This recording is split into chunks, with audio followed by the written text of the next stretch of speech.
Friends நாங்கள் வந்து முந்திரி தோப்புக்கு வந்துக்கிறோம். முந்திரி பழம் பொறுக்க எங்கள் அப்பா மரத்து மேலே ஏறி முந்திரி பழம் உழுக்கிறாரு. வாங்க பார்க்கலாம். பாருங்கள் ஃப்ரெண்ட்ஸ், இந்த மாதிரி உழுது ஃப்ரெண்ட்ஸ். இந்த மரத்துக்கு அதான் கம்மியாக உழுது. இந்த மாதிரி தான் ஃப்ரெண்ட்ஸ் இருக்கும். எங்கள் அப்பா மேலே ஏறி உழுக்குவார் ஃப்ரெண்ட்ஸ். கீழே பாருங்கள் ஃப்ரெண்ட்ஸ், மாத்திரம் கொட்டி கிடக்குது. அது பொறுக்கணும் ஃப்ரெண்ட்ஸ்.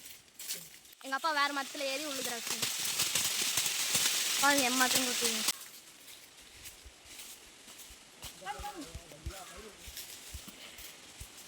ஏறி உலகத்தில் இல்லாமல் இது அப்படியே பாதி இருக்கும். அது நாங்கள் சட்டுக்களை வச்சு தத்துருவோம் ஃப்ரெண்ட்ஸ்.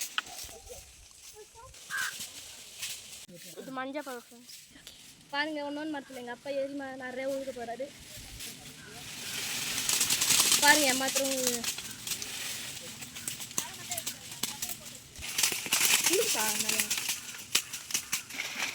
கீழே பாருங்கள் எம்மாத்திரம் கொட்டி கிடைக்குங்க.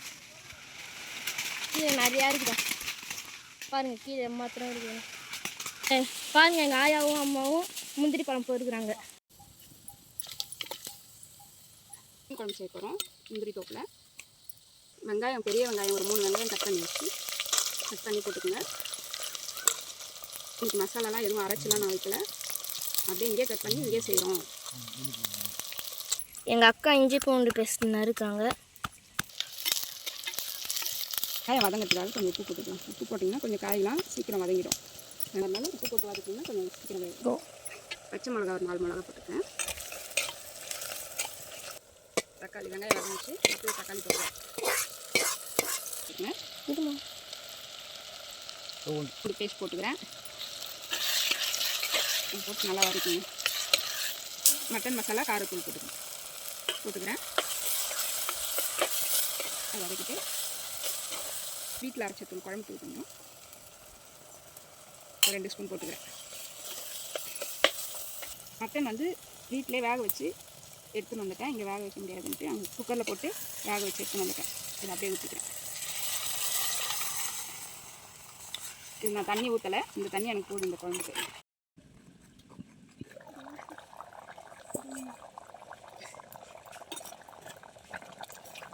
குழம்பு நல்லா கொச்சி வந்துட்டு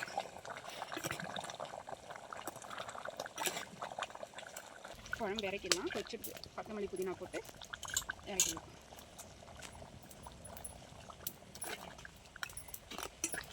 ஆமாங்க, மட்டன் குழம்பு ரெடி ஆகிடுச்சு.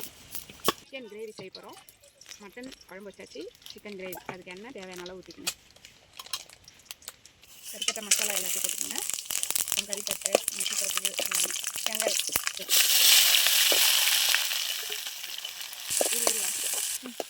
வெங்காயம் கட் பண்ணி அதையும் போட்டு வதக்கிறேன். 2 பச்சை மிளகா அதையும் போட்டு வதக்கிறேன். உப்பு போட்டுக்கிறேன். பூண்டு பேஸ்ட் போட்டுக்கிறேன். தயிர் ஊற்றிக்கிறேன். ஃபஸ்ட்டு மஞ்சள் போட்டுக்கிறேன். கொஞ்சம் போட்டுக்கிறேன். ஒரு 2 ஸ்பூன் அளவுக்கு குழம்பு தூள் 1 ஸ்பூன் போட்டுக்கிறேன். சிக்கன் வந்து வீட்டிலே கழுவி நல்லா மஞ்சள் உப்பு போட்டு கழுவி எடுத்துன்னு வந்துட்டேன். சும்மா தண்ணியில் அலசி போடுறேன். தயிர் ஊற்றினோன்னா அப்போ தான் நம்ம போடுற மசாலா வந்து கொஞ்சம் அடி பிடிக்காமல் இருக்கும். அதனால தான் தயிர் ஃபஸ்ட்டு போட்டுட்டு அதுக்கப்புறம் மசாலாலாம் ஆட் பண்ணேன். இதாங்க சிக்கன் நல்லா வதங்கிட்டு தண்ணி கொஞ்சமாக ஊற்றி நல்லா கிளறி விட்டு மூடிட வேண்டியதான்.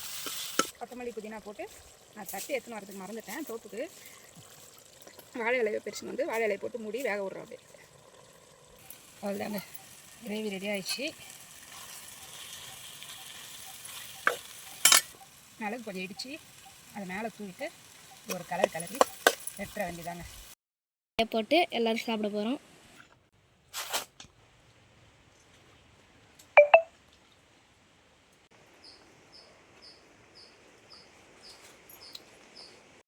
நான் பரத்தெல்லாம் திருவி மிச்சோன்னே மூட்டையில் எடுத்துன்னு போயிடுவோம். அவ்வளோதான், முந்திரி பழம் திருவி மிச்சாச்சு. அவ்வளோதான், நாங்கள் வீட்டுக்கு போகிறோம். ஷேர் பண்ணுங்கள், லைக் பண்ணுங்கள், கமெண்ட் பண்ணுங்கள்.